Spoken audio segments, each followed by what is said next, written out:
സ്നേഹമുള്ളവരെ, logos quiz മാസ്റ്ററിൻ്റെ ഈ പുതിയ വീഡിയോയിലേക്ക് നിങ്ങൾക്ക് എല്ലാവർക്കും സ്വാഗതം. ഇന്നത്തെ വീഡിയോയിൽ നമ്മൾ കാണാനായിട്ട് പോവുക സാമൂഹലിൻ്റെ 1-ാം പുസ്തകത്തിലെ 7-ാം അധ്യായത്തിൻ്റെ ഓഡിയോ ബൈബിളാണ്.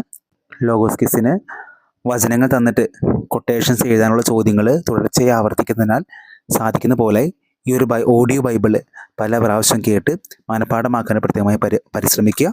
അതിനായിട്ട് ഓരോ വാക്യത്തിന് മുമ്പായിട്ട് ആ വാക്യം ഏതാണ് നമ്പർ കൂടി പരാമർശിച്ചിട്ടുണ്ട്. അപ്പോൾ നിങ്ങൾ കേട്ടു പോകുമ്പോൾ ആ വാക്യത്തിൻ്റെ നമ്പറും ആ വചനവും മനഃപ്പാഠമാക്കാനായിട്ട് ശ്രദ്ധിക്കുമല്ലോ. നമുക്ക് വീഡിയോയിലേക്ക് കടക്കാം. 1. കിരിയാത്ത് യെയാറീമിലെ ആളുകൾ വന്ന് കർത്താവിൻ്റെ പേടകം ഗിരിമുകളിൽ താമസിച്ചിരുന്ന അബിനാദാബിൻ്റെ ഭവനത്തിൽ എത്തിച്ചു. അത് സൂക്ഷിക്കുന്നതിന് അബിനാദാബിൻ്റെ പുത്രൻ എലയാസറിനെ അവർ അഭിഷേകം ചെയ്തു. സാമുവൽ ന്യായാധിപൻ. 2. കർത്താവിൻ്റെ പേടകം അവിടെ ഏറെക്കാലം 20 വർഷത്തോളം ഇരുന്നു. ഇസ്രായേൽ ജനം കർത്താവിലേക്ക് തിരിഞ്ഞ് വിലപിച്ചു കൊണ്ടിരുന്നു. 3. അപ്പോൾ സാമുവൽ ഇസ്രായേൽ ജനത്തോട് പറഞ്ഞു, പൂർണ്ണ ഹൃദയത്തോടെ നിങ്ങൾ കർത്താവിലേക്ക് തിരിയേണ്ടതിന് അന്യദേവന്മാരെയും അസ്താർത്തെ ദേവതകളെയും ബഹിഷ്കരിക്കണം. നിങ്ങളെ പൂർണ്ണമായി ദൈവത്തിന് സമർപ്പിക്കുവിൻ. അവിടുത്തെ മാത്രം ആരാധിക്കുവിൻ. ഫിലിസ്ത്യരുടെ കരങ്ങളിൽ നിന്ന് അവിടുന്ന് നിങ്ങളെ രക്ഷിക്കും. 4. അങ്ങനെ ഇസ്രായേലിയർ ബാലിൻ്റെയും അസ്താർത്തയുടെയും ബിംബങ്ങളെ ബഹിഷ്കരിച്ച് കർത്താവിനെ മാത്രം ആരാധിച്ചു. 5. സാമുവൽ പറഞ്ഞു, ഇസ്രായേൽ മുഴുവൻ മിസ്പായിൽ ഒരുമിച്ച് കൂടട്ടെ. ഞാൻ നിങ്ങൾക്ക് വേണ്ടി കർത്താവിനോട് പ്രാർത്ഥിക്കാം. 6. അവർ മിസ്പായിൽ ഒരുമിച്ച് കൂടി വെള്ളം കോരി കർത്താവിൻ്റെ സന്നിധിയിൽ പകർന്നു. ആ ദിവസം മുഴുവൻ അവർ ഉപവസിച്ചു. ഞങ്ങൾ കർത്താവിനെതിരായി പാപം ചെയ്തു പോയി എന്നവർ ഏറ്റുപറഞ്ഞു. മിസ്പായിൽ വെച്ചാണ് സാമുവൽ ഇസ്രായേൽ ജനത്തെ ന്യായപാലനം ചെയ്യാൻ തുടങ്ങിയത്. 7.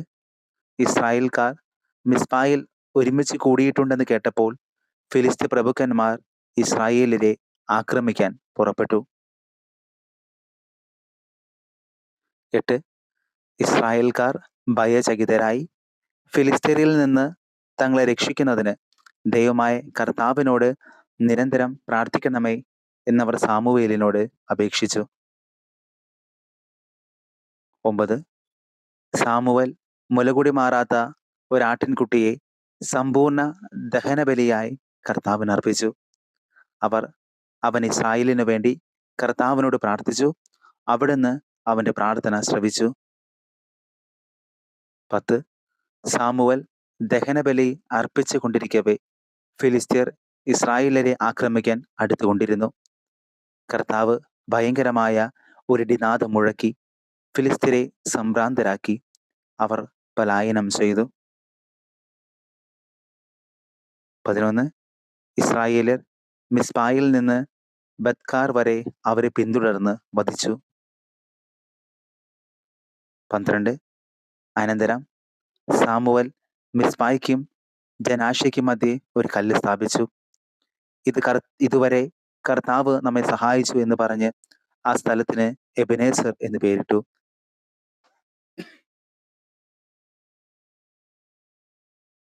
13. അങ്ങനെ ഫിലിസ്ത്യർ കീഴടങ്ങി. പിന്നീട് ഒരിക്കലും അവർ ഇസ്രായേൽ ദേശത്ത് കാല് കുത്തിയിട്ടില്ല. സാമുവേലിന്റെ കാലമത്രയും കർത്താവിന്റെ കരം ഫിലിസ്ത്യർക്കെതിരെ ബലപ്പെട്ടിരുന്നു. 14. എക്രോൺ മുതൽ ഗത്ത് വരെ ഫിലിസ്ത്യർ കൈവശമാക്കിയിരുന്ന പ്രദേശങ്ങളെല്ലാം അവർ ഇസ്രായേലിന് തിരികെ കൊടുത്തു. ഇസ്രായേലർ തങ്ങളുടെ പ്രദേശമെല്ലാം ഫിലിസ്ത്യരിൽ നിന്ന് വീണ്ടെടുത്തു. ഇസ്രായേലരും അമോര്യരും തമ്മിൽ സമാധാനമുണ്ടായി. 15. സാമുവൽ തന്റെ ജീവിതകാലം അത്രയും ഇസ്രായേലിൽ നീതിപാലനം നടത്തി. 16. ബഥേൽ, ഗിൽഗാൽ, മിസ്പ എന്നീ സ്ഥലങ്ങൾ വർഷം തോറും സന്ദർശിച്ച് അവിടെയും അവൻ നീതിപാലനം നടത്തിയിരുന്നു. 17 അനന്തരം തൻ്റെ ഭവനം സ്ഥിതി ചെയ്തിരുന്ന റാമായിലേക്ക് അവൻ മടങ്ങിപ്പോയി. അവിടെയും നീതിപാലനം നടത്തുകയും കർത്താവിന് ഒരു ബലിപീഠം നിർമ്മിക്കുകയും ചെയ്തു. സാമൂവേലിന്റെ പുസ്തകം 1-ാം അധ്യായം 7-ാം വാക്യത്തിൽ നിന്നുള്ള പഴയ നിയമ റഫറൻസുകൾ. 7-ാം അധ്യായം 4-ാം വാക്യം. അങ്ങനെ ഇസ്രായേലർ ബാലിന്റെയും അസ്താർത്തയുടെയും ബിംബങ്ങളെ ബഹിഷ്കരിച്ച് കർത്താവിനെ മാത്രം ആരാധിച്ചു. ഈ ഒരു വചനഭാഗം പഴയ നിയമത്തില് ന്യായാധിപന്മാരുടെ പുസ്തകം 10-ാം അധ്യായം 16-ാം വാക്യത്തിൽ നമുക്ക് കാണാനായിട്ട് സാധിക്കും. ഇത് പ്രകാരമാണ്: അവർ അന്യദേവന്മാരെ തങ്ങളുടെ ഇടയിൽ നിന്ന് നീക്കം ചെയ്തത് കർത്താവിനെ സേവിച്ചു. ഇസ്രായേലിന്റെ കഷ്ടത കണ്ട് അവിടുന്ന് രോഷാകുലനായി. സാമൂവേലിന്റെ പുസ്തകം 7-ാം അധ്യായം 10-ാം വാക്യം. സാമുവേൽ ദഹനബലി അർപ്പിച്ചു കൊണ്ടിരിക്കവേ ഫിലിസ്ത്യർ ഇസ്രായേലരെ ആക്രമിക്കുവാൻ അടുത്തുകൊണ്ടിരുന്നു. കർത്താവ് ഭയങ്കരമായ ഒരു ഇടിനാദം മുഴക്കി ഫിലിസ്ത്യരെ സംഭ്രാന്തരാക്കി. അവർ പലായനം ചെയ്തു. ഈ ഒരു വാചനത്തിന്റെ സമാനമായ വാക്യം പഴയ നിയമത്തിലെ പുറപ്പാടിന്റെ പുസ്തകം 14-ാം അധ്യായം 24-ാം വാക്യത്തിൽ നമുക്ക് കാണാനായിട്ട് സാധിക്കും. അത് പ്രകാരമാണ്: രാത്രിയുടെ അന്ത്യയാമത്തിൽ കർത്താവ് അഗ്നിയുടെയും മേഘത്തിന്റെയും സ്തംഭത്തിൽ നിന്ന് ഈജിപ്തുകാരുടെ സൈന്യത്തെ നോക്കി അവരെ പരിഭ്രാന്തരാക്കി. അതുപോലെ തന്നെ ജോഷയുടെ പുസ്തകം 10-ാം അധ്യായം 10-ാം വാക്യത്തിലും സമാനമായ വാക്യം കാണാൻ സാധിക്കും. പ്രകാരമാണത്: ഇസ്രായേലിന്റെ മുമ്പിൽ അമോര്യർ ഭയവിഹ്വലരാകുന്നതിന് കർത്താവ് ഇടയാക്കി. ഇസ്രായേൽക്കാർ ഗിബെയോനിൽ വച്ച് അവരെ വകവരുത്തി ബത്ത്ഹോറോൻ ചുരത്തിലൂടെ അവരെ ഓടിക്കുകയും അസേക്കായിലും മക്കേദായിലും വെച്ച് നിശേഷം നശിപ്പിക്കുകയും ചെയ്തു. ജോഷയുടെ പുസ്തകത്തിലെ 1-ാം പുസ്തകത്തിലെ 7-ാം അധ്യായം 12-ാം വാക്യത്തില് നമ്മൾ എബനേസർ എന്നൊരു സ്ഥലത്തെ കുറിച്ച് കാണുന്നുണ്ട്.